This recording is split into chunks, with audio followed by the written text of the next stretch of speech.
Welcome back to Successful Farming. I'm Ryan Roossinck with Tractor Zoom, and today we're at the Kinzenbaw collection.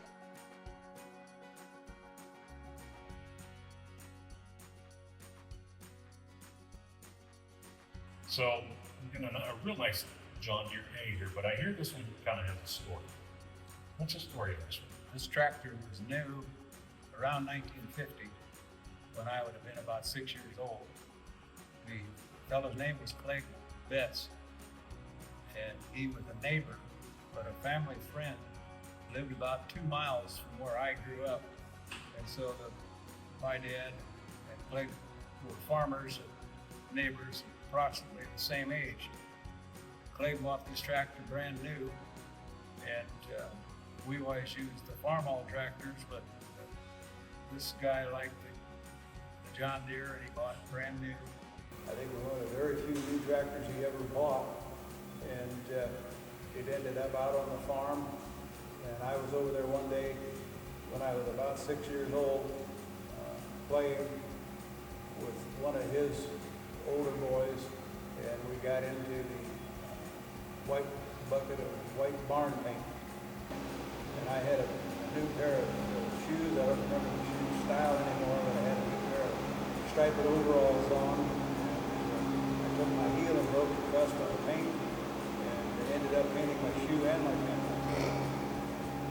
The mom was happy about that. Yes, she was. Yeah. Funny thing was, I never got into any particular trouble. Clay was a very nice, easy-going kind of a guy. Not too much excited. The old tractor was around there until after he died, and after he died, the family gave me the tractor because of the history that went with it. All right. Well, there was one feature that I saw, and I'm going to go and point this out.